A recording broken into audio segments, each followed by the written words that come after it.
Alright guys, welcome back to the channel. Sonitpuraव बर'फोरखौ मानो होखारनो notice होदों? Eviction notice मानो हरदों? 40 people are getting affected. 40 नखरफोरनो notice हरदों हाग्रायाव थानो मोना होननानै। हाग्रानिफ्राय होखारगोन within 7 days 7 साननि गेजेरावनो होखारगोन होननानै notice हरदों। Noticeखौ सोर हरदों? Forest Department. Who is the mastermind behind this? Local MLA?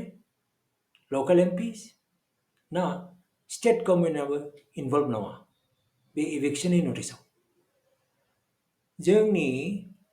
गोरों गोरा राजखान्थि दैदेनगिरिफ्रा मा एक्शन लाखो बिश्वजित दैमारिया मा एक्शन लाखो प्रमोद बर'आ मा एक्शन लाखो हाग्रामा महिलारिया मा एक्शन लाखो जुदि बिथांमोनहा एक्शन लायाखैबा बिथांमोना पलिटिक्सल' गेलेगोन नामा रायजोफोरनि दुखु दाहा जारलाफोरखौ सुस्रांनाय नङा नामा होमबा जों बिथांमोननो मानो भट होनो रायजोफ्रा मानो भट होनो जों होनाय नङा जों गुबुन पार्टिनिसो भट होगोन मानोना बिथांमोना जोंखौ अनाखै नायाखै जोंनि जारलाफोरखौ सुस्राङाखै ओंखायनो जों बिथांमोननो भट होनाय नङा बे एभिक्शन नटिसआव FRA 2006 भायलेशन जादों नामा FRA 2006 माने फरेस्ट राइट एक्ट 2006 आ ट्राइबेलफोरनो राइट्स होयो हाग्रायाव थानो मोननायनि हाग्रानि हायाव न' लुनानै मावनानै दांनानै जानो मोननायनि मोनसे राइट होयो बे राइटआबो बे एभिक्शनाव भायलेशन जादों नामा जों मोजाङै बिजिरनानै नायनांगोन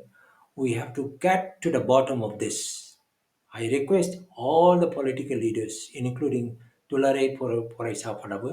we have to get to the bottom of this particular case जाहोना जाहैबाय जे मैया 17 जुलाइ 2025 सनितपुर जिल्लानि सारिदुवार हाग्रा बिफाननि सिङाव थानाय सिंलिमारि FRC आरो लोगोसेनो माखासे FRCफोराव सालबारि FRC आरो बारिखारा FRC फरेस्ट डिपार्टमेन्टनि गेजेरजों मोनसे नटिस हरनाय जादों जे रेन्ज अफिसारा जे गोख्रैनो 7 साननि गेजेराव बे सिंलिमारि RFनि सिङाव थानाय नबिन दैमारि बुद्धिराम नार्जारि बिरेन बसुमतारि आरो गासै सा 40 परियालनो बिथांमोना एभिक्शननि नटिस दैथायहरदों आरो 7 एभिक्शन नटिस हरनायनि जाहोना मा what is the reason why they have sent this eviction notice आरो सारिदुवार रेन्ज अफिसनि गेजेरजों नटिस सार्भ खालामनायाव मोनसे पलिटिकल कनस्पिरेसि दङ आरो पलिटिकल कनस्पिरेसि राजखान्थिनि मोनसे फाव फान्दायनाय बर'फोरखौ राजखान्थिनि फाव फान्दायनानै दैखराव सोनानै दोननो नागिरदों नामा खालामा आरो बिनि थाखाय मैयानो लोगो लोगो आसामनि गिबि मन्थ्रि बिथांनिसिम नैबे मेटारखौ लानानै कनभे खालामनाय जादों आरो बिथाङा हरनि गेजेरजोंब्लाबो स्पेशल मोनसे इन्टारभेनसन खालामनानै नैबे जि नटिसखौ बन्द खालामनायजों लोगोसे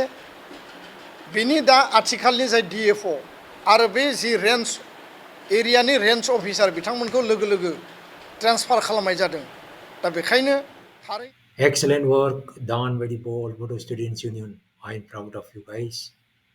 जादों दा बेखायनो थारैनो नैबे जि एभिक्शननि जि नटिस बे नटिसआ जोंनि थाखाय सोमोनांथाव आरो जेराव FRA एक्टनि गेजेरजों लेन्ड एन्टाइटेलमेन्टनि खामानिया सोलिबाय थादों बे समाव बेबायदि खामानि मावनाया थारैनो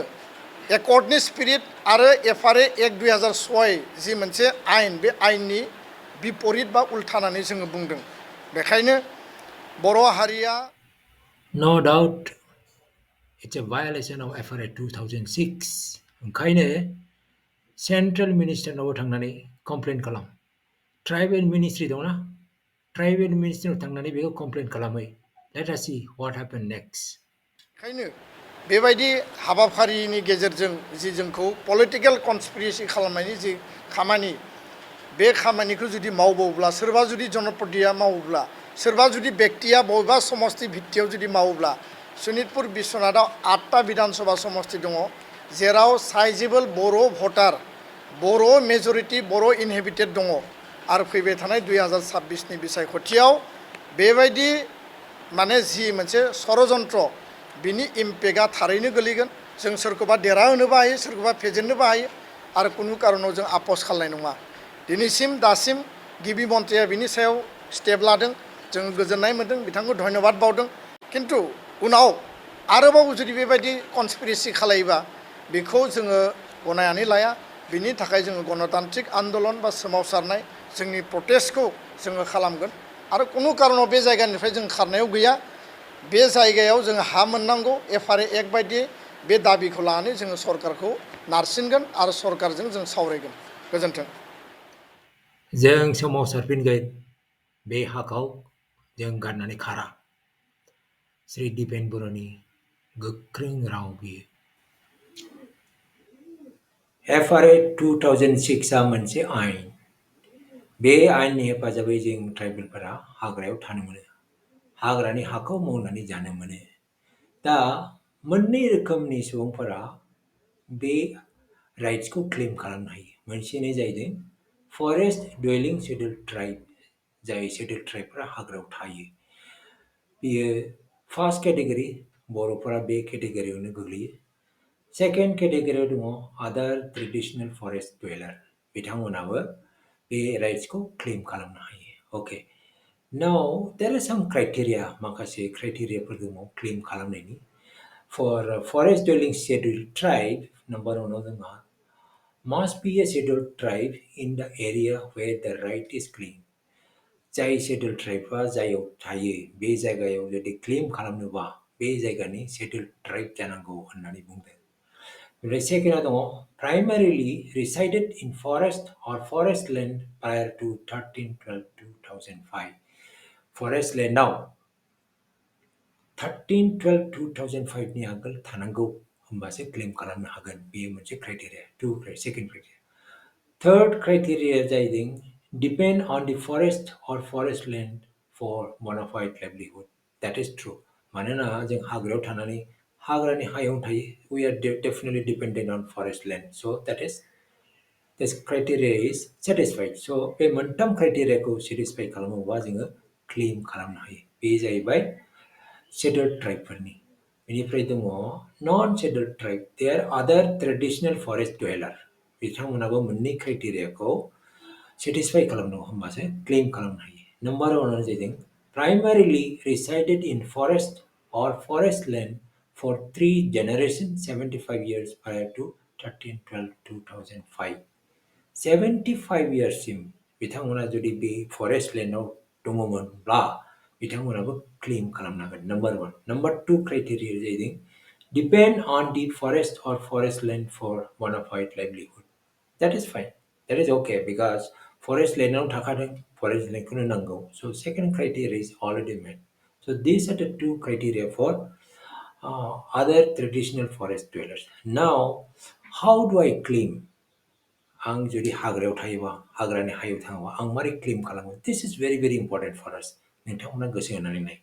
भेरि सिम्पल प्रसिडियर्स भेरि इजि प्रसिडियर्स गासिबो जों बयबो क्लेम खालामो नोंथाङा जुदि हाग्रायाव थायोबा हाग्रायाव थानानै दासिम हानि पाट्टा मोनाखैबा नोंथांमोना बेखौ क्लेम खालामो इमिडियेटलि इउ केन रेज द रिक्वेस्ट अके इन्डिभिजुवेल सासे मानसिया गाव हारसिंबो खालामनो हायो नङाबा कमिउनिटिफ्राबो बेखौ रेज खालामनो हायो स्टेप वानआ जाहैदों application there is a standard form बे स्टेन्डार्ड फर्मखौ फिलआप खालामनांगौ फिलआप खालामनायनि उनाव ग्राम सभानो बे एप्लिकेशनखौ साबमिट खालामनांगौ अलराइट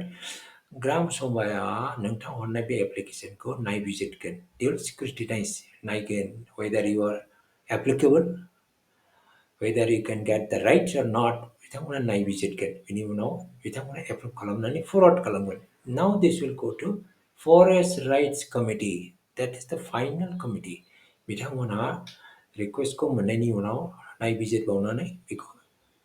रेजेक्ट खालामगोन नङाबा एक्सेप्ट खालामगोन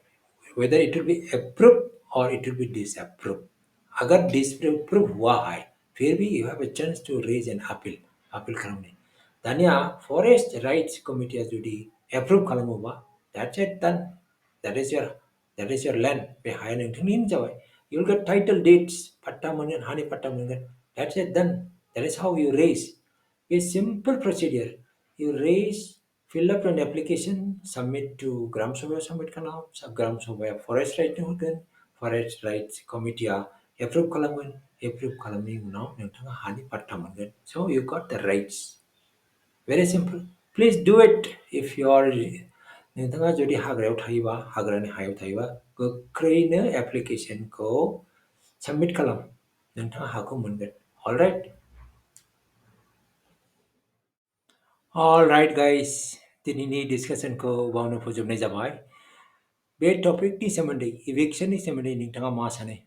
कमेन्ट सेक्शनाव लिरनानै हरदो I'll see you again in my next video. Until then, take care. Bye. Thanks for watching.